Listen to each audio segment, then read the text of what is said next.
آج کا واقعہ اس صحابی کا جو ہمارے نبی صلی اللہ علیہ وسلم کے ہم شکل بھی تھے، اور کفار نے ان کو شہید کر کے اس خوش فہمی میں مبتلا ہو کر جشن منانے لگے کہ ہم نے نبی صلی اللہ علیہ وسلم کو شہید کیا ہے۔ یہ واقعہ ہے صحابی موصب بن عمیر کا، جو ایک امیر خاندان میں پیدا ہوئے اور وہیں پلے بڑھے، اور ان کی والدہ کا شمار امیروں میں ہوتا تھا۔ موصب بن عمیر کو تمام تر آسائشیں دستیاب تھیں۔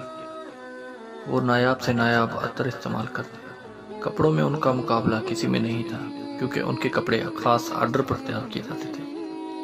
اچھے سے اچھے جوتے پہنا کرتے تھے۔ گلی سے گزر ہوتا تھا تو دور دور تک پتہ چل جاتا تھا کہ موصب بن عمیر تشریف لا رہے ہیں۔ ان کی باتیں اتنی دلچسپ ہوتی تھی کہ لوگ ان کی باتیں سننے کے لیے منتظر بیٹھے ہوتے تھے، اور وہ اپنی ماں کے بھی بے حد فرمانبردار تھے۔ ان کی زندگی خوشحال تھی اور ہر چیز میسر تھی۔ ان کی زندگی نے انداز تب بدلا جب ان کی ملاقات محمد عربی علیہ السلام کے ساتھ ہوئی، اور ان کی صحبت میں رہ کر یہ دائرہ اسلام میں داخل ہوئے۔ دوسری طرف ان کی والدہ تھی جو اسلام کے سخت خلاف تھی، اور اسلام قبول کرنا تو دور کی بات، وہ اسلام کا نام سننا بھی گوارا نہ کرتی۔ موصب بن عمیر نے اپنی ماں سے چھپ کر اسلام کو قبول کیا، لیکن یہ بات کب تک چھپنے والی تھی؟ ان کی ماں کو آخرکار ان کے اسلام کو اپنانے کی بھنک لگ ہی گئی۔ یہ سن کر ان کی ماں کو شدید غصہ آیا۔ سزا کے طور پر موصب بن عمیر کو ان کی ماں نے قید کروا دیا، ان سے تمام تر آسائشیں چھین لی۔ ان کی ماں کی یہ سوچ تھی کہ شاید میری دی ہوئی سزاؤں سے موصب بن عمیر واپس آ جائے اور اسلام سے دوری بنا لے، لیکن وہ بھی موصب بن عمیر تھے، اپنے ارادوں کے اتنے مضبوط تھے کہ جو ٹھان لیتے وہ پورا کر کے ہی دم لیتے۔ قید ہونے کے باوجود موصب بن عمیر حبشہ کی طرف ہجرت کرنے والے لشکر سے کسی طرح مل گئے اور ہجرت کی۔ حبشہ میں موصب بن عمیر کی رنگت بدل گئی تھی۔ جب حبشہ سے لوٹے تو ماں اپنے بیٹے کو دیکھ کر بے تاب ہو گئی، لیکن فرق صاف ظاہر تھا ان کی محبت میں۔ وہ بتوں کو چھوڑنے کے لیے اب بھی راضی نہیں تھی۔ دوسری طرف بیٹا تھا جو اللہ اور اس کے رسول کی محبت میں پہلے سے آگے بڑھ چکا تھا۔ ماں نے یہ دیکھا۔ موصب بن عمیر نے اپنی والدہ کے یہ ارادے دیکھ کر فرمایا، جس نے بھی مجھے رسیوں سے باندھنے میں تمہاری مدد کی، میں اسے قتل کر دوں گا۔ ماں اپنے بیٹے کے ناقابل برداشت بات سے خوب واقف تھی۔ اس نے روتے ہوئے اس کا راستہ چھوڑا۔ بیٹے سے تمام تر آسائشیں چھن چکی تھی۔ بیٹے نے گھر کی طرف آخری الوداعی نظر ڈالی اور پھر اپنی ماں کے قریب پہنچ کر ادب سے کہا، اماں جان، میں آپ کا بہت احترام کرتا ہوں، بس ایک مرتبہ اپنے لبوں سے لا الہ الا اللہ محمد رسول اللہ صلی اللہ علیہ وسلم کہہ دو۔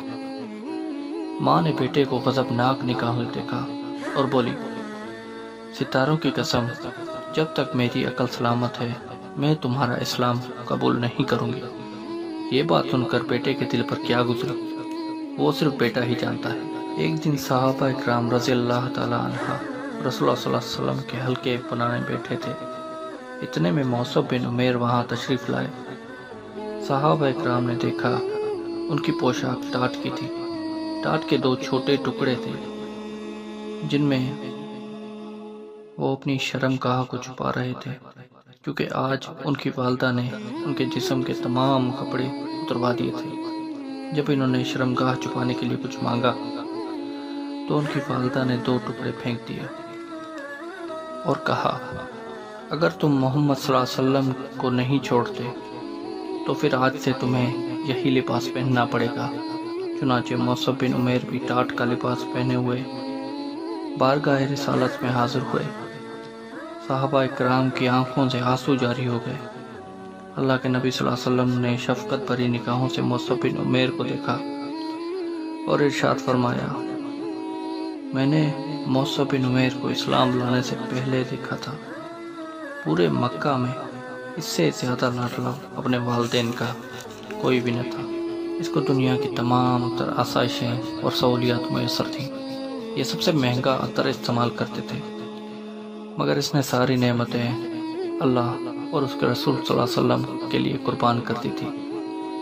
موسیٰ بن عمیر کو جنگ احد میں شامل ہونے کا شرف حاصل ہوا اور اسی جنگ میں انہیں برے طریقے سے شہید کیا گیا، لیکن شہید ہوتے وقت ان کی زبان پر یہ کلمات تھے: وما محمد الرسول قد خلت من قبلہ الرسل۔ موسیٰ بن عمیر شہید ہو گئے۔ شہید ہوتے وقت ان کی عمر 40 سال۔ جب ان کو دفن کرنے لگے تو کفن میسر بھی نہ تھا۔ ایک چھوٹی سی چادر تھی جس کو اگر سر پر ڈالتے تو پاؤں ننگے ہو جاتے، اور جب پاؤں پر ڈالتے تو سر ننگا ہو جاتا۔ جب رسول اللہ صلی اللہ علیہ وسلم کو یہ خبر دی گئی تو آپ صلی اللہ علیہ وسلم وہیں تشریف لائے اور اپنے ساتھی کے نقش کے قریب کھڑے ہوئے، اور وہیں آنسو ان کے جاری تھے۔ نبی اکرم صلی اللہ علیہ وسلم نے فرمایا: موصب، میں نے تمہیں مکے میں دیکھا تھا، تم سے زیادہ قیمتی لباس اور خوبصورت بال کسی کے نہ تھے۔